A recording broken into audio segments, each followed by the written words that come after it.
Hey everyone, welcome to another top 10 list. This week's top 10 list is the top 10 finds of 2024. Now, you guys see me do strap searches every week, and whenever I have my finds, I always put them in a box. When my box fills, you guys watch me do the uh, after the hunt videos.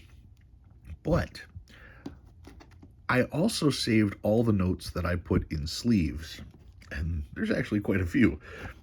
Those were the ones that I considered possibly worth some money. And I was smart enough to save all of those, keep them separated. These were all found in 2024, so they should be in my other videos.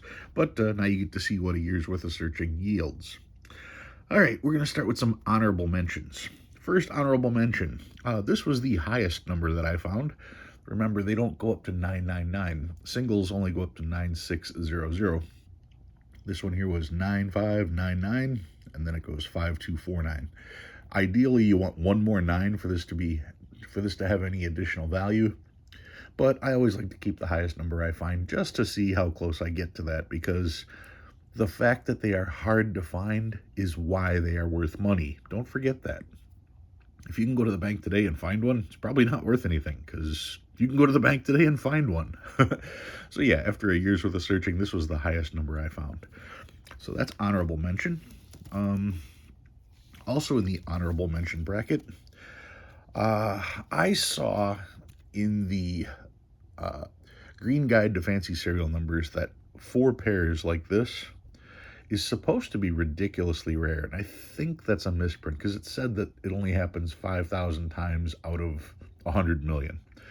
So I started putting these away, and well, it turns out that I've got 1, 2, 3, 4 of them that I found over the course of the year, and I don't know if that mathematically checks out or not, but those were my finds for those. I may have found other ones and didn't save them because it was partially through the year, but I had those in there, so I decided to pull those. Like I said, we're going to call them honorable mention because I think they're neat. Are they worth anything? No. Would I pay any money for them? No. Would I sell them? No. But I'm a collector, and I think that's neat. And also in the honorable mention pile, I found some binaries. These were all of the binaries I ended up finding. You can see I've got 1s and 7s, 2s and 7s, 1s and 7s here, 3s and 6s, 5s and 8s, 0s and 5s, and 0s and 2s. So those were all my binaries that I found in circulation that I put in sleeves and remembered. There may have been 1 or 2 that just didn't make it because I found something else cool. But like I said, those were just honorable mentions. All right, number 10 this week. Not a big surprise on these that they would make the list, but these, you can look at the serial number, 27182718. That's a repeater. Repeaters are 1 in 10,000. Repeaters and radars have the same frequency. What you're basically doing is look at the first 4 digits. 4869, okay? You can have any 4 digits to start the note. There are still 4 more digits to come. That means there are 10,000 combinations of numbers that could be in those next 4 digits. And of those 10,000 combinations, only one of them repeats. That's why this is known as a 1 in 10,000. So you've got a you've got a repeater where the numbers repeat 4 digits and then 4 digits. What was it? 2. This is number 3. 8737, 8737. 4847, 4847. 4707, 4707. And this was my Vegas find, the 7990, 7990. So those were all my repeaters. Repeaters actually sell for $20 or so. Not that I'd sell mine, not that I'd buy mine, but that's how many I found over the course of the year. So yeah, notes that actually have a name, that are actually rare, that you can actually sell. There you go. That's number 10. I'm going to put those over here so I don't get myself confused. Number 9, well, the other half of that equation. These were all the radars I came up with this year. Now, a radar, once again, you look at the first four digits. This one is 3929. And once again, the last four digits, there are 10,000 different combinations. So for any combination up front, there will be 10,000 combinations of numbers that can go in the back. And all of those back end combinations, only one of them is the exact same numbers in reverse order, giving you a radar. If you read it from the outside, you can see you've got 3, then 9, then 2, and then 9. So it reads the same forward as it does backward. Radars, once again, are an actual fancy serial number. These are worth money. You'll get anywhere from $20 to $40 on these, depending on condition. But these were all the radars I found over the course of the year. 6744 4476. That's kind of cool with the quads in the middle like that. 09177190. Ultimately, you'd like the letters to match too. That would make it, a super. Well, is that a super radar? No, I don't think so. But anyway, oh, this one's not a radar. This one belongs in the 4 pairs. Thought I sorted them out. Anyway, 1, 2, 3, 4 radars found over the course of the year. Those are number 9. Number 8. Definitely worth something over face value, but not much. The thing is, the odds of finding one of these in circulation are much harder than anything else you can imagine. I found a silver certificate in a strap while strap searching. We know these are only worth like $3, but that's the amazing part. I found it in circulation. I've gone through 350,000 notes maybe, and I've found one silver certificate in circulation. So that's pretty cool. It is it does say "In God We Trust." You know that because it's a 57. 1935G, that's the series that first saw "In God We Trust" on the back. But to find a silver certificate in circulation, yeah, not very many people can say that they've done that. So that one was number 8. Number 7. A lot of people are looking for the 1963B Joseph W. Barr notes. And I found this one in circulation, crisp uncirculated, which is, I don't know if I should be surprised or not, because a lot of people save these. These aren't very hard to find in the grand scheme of things. I mean, you'll find more 68Bs than you will, or you'll find more 63Bs than you will 1963s. You'll find more 63Bs than you will 63As. The 69 series is hard. But so many people save the 63B series that there are clusters of these all over, and when the wrong person stumbles across them, they just spend them not knowing. And that's why you see so many of these in circulation. So I found a crisp uncirculated Joseph W. Barr note, but that's not true, because I found 2 of them, and they happen to be 40606878, 40606879. They were consecutive.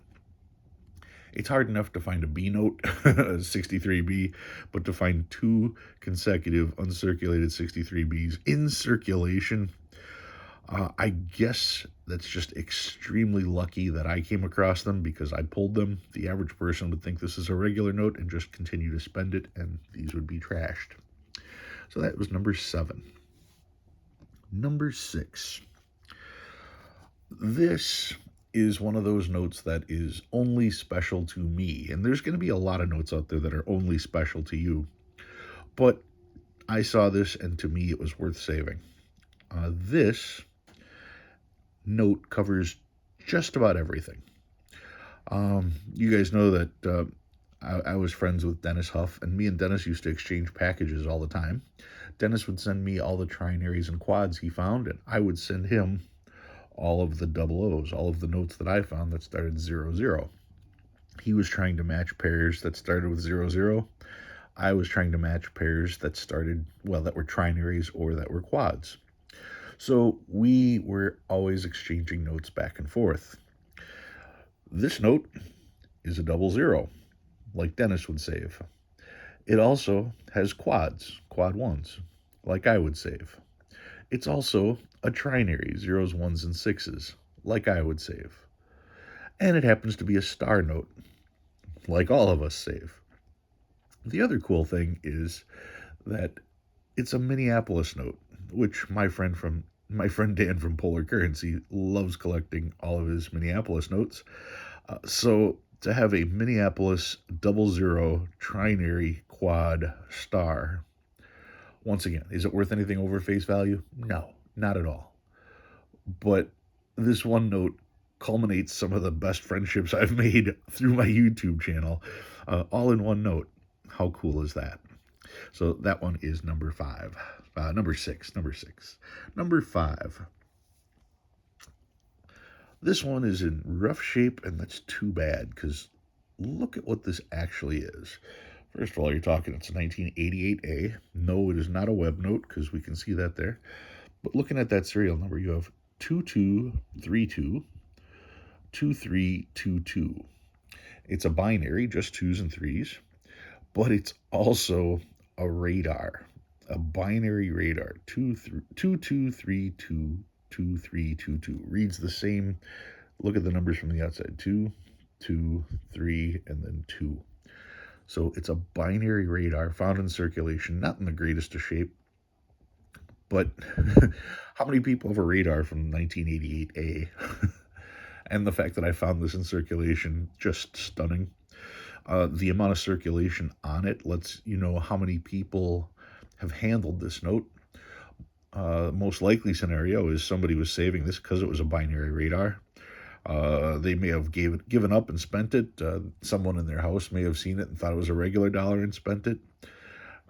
And it circulated and nobody bothered to pull it out. So yeah, binary radar found in circulation. That one is number 5. Number 4.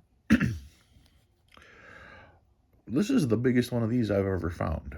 And it's not in the best shape, but try finding one. We're not going to look at the 4 because that's not what I'm talking about in this one, but it does go 7, 6, 5, 4, 3, 2. It's almost a complete ladder note. If this was 8, 7, 6, 5, 4, 3, 2, 1, this note would be worth thousands of dollars.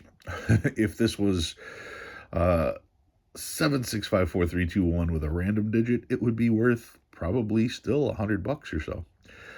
So being a 6-digit ladder, that probably does hold some value, probably in the $10 range or so.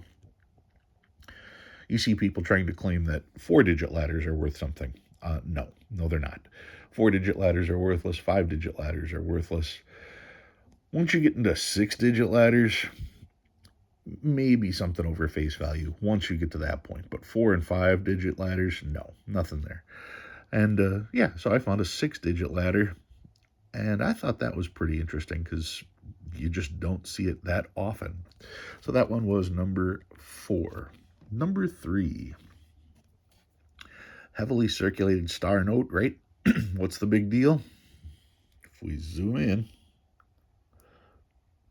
it's a filled star. Right there. Filled star. Okay, now this gives me a chance to talk about filled stars. You hear me say that a filled star error has to be filled. There's no such thing as a partially filled star error. I said if it's partially filled, that means it's not filled, right? Right. And it's like being wet. You can't be partially, or pregnant. You can't be partially pregnant. You either are or aren't. So the star is either filled or it's not filled. Now, it is my understanding, I could be wrong on this, but it's my understanding that sometimes you will see digits that are heavily printed, okay? Well, you can heavily print a star as well. And when a star is heavily printed, that's what gives the lines of the star more thickness, which would cause them to start to close up on the center, okay? Which means if the lines aren't as thick as possible, you're still going to get a little dot in the center. So that would cause the star to be slightly over-inked. Well, an over-inked digit is no big deal. So why would an over-inked star be worth anything? See, it's not. But as you can see here, there's supposed to be a clear section in the center. If that clear little section in the center was to get clogged up with paper or dust or lint or whatever the case is, that means that not only would the star be printed, but the center of the star would also get filled in. That's the error. Do you see the difference? When you start off with a star that is just slightly worn and gets over inked, that causes the center to have a little bit of non-inked spot versus the entire center of the star not being inked. Whereas if it's plugged up, the first additional ink goes in the center. So that's the difference between, I hope I explained that. I hope that makes sense to you guys. But that's the difference between a partially filled star and a star. It's actually two different things that can happen. And they look very similar, but the one you're looking for is the filled star. So that one is number 3. Number 2. I got a small stack here because you guys know I save trinaries and quads trying to pair them. 6838 3388 63 I'm sorry, yeah, 6838 3388. There's paired trinaries, and I paired another set as well. 17337713, 17337713. So not one, but 2 pairs of trinaries with identical serial numbers. I know that it didn't go with the block letters. I've only got one that I've managed to pair the block letters as well. But yeah, that was pretty cool. Let's double check the dates on these too while we're at it. That's 2013, and that's a 2003. And this is a 2013, and this is a 2013. So 2 with the exact same serial numbers from the same year, just different Federal Reserves. That's why I collect trinaries, trying to do stuff like that. Not that trinaries are worth anything, but you have to admit, sitting 2 notes with the exact same serial number, that is not easy to do. That's the whole point of it. And because I found them in circulation, that means so much more to me. Do I care what they're worth? No. But I know how much work and time I put into finding them, and that's what makes them cool. That's what makes them part of my collection. That's why this is a hobby, because it's supposed to be fun. And how fun is that, to pair serial numbers? All right. And finally, number 1, the coolest find. This one came from Vegas. It came from my summer trip for the World Series. I went to the bank, and I took out 500 singles from them, and 200 of the singles, if I remember right, were crisp uncirculated. One of them was a full strap. The others were just random straps put together. And I saw that when I got them, and I was extremely disappointed. Never bothered to look at them until I got home. And when it was time to do my search, I looked, and one of them was a brand new strap of uncirculated star notes. And this was in there. 0020 star, crisp uncirculated from the pack, a binary radar. It's not a super radar, no. A binary radar star, and I have the rest of the pack. I think there was one note missing from that pack just because the pack itself wasn't. They try to separate some of the notes just because it's easier to handle that way. But because I had gotten 500 singles, I got the vast majority of that strap. Luckily, this one was also included. But yeah, 0020 a binary radar star note in circulation, in crisp, uncirculated, fresh from the pack. That was the find of the year. All right, guys, I hope your 2024 was full of as many finds as I had. This stuff is out there. You can find it. I did. So if I can find it, you can find it. Guys, thank you very much for watching all year long. I appreciate it. Here's to a great 2025. If you learn anything new, go ahead and hit that like button. If you like what you see and you want to see more, please subscribe. Love reading all your comments. Thanks for watching. I'll see you next time.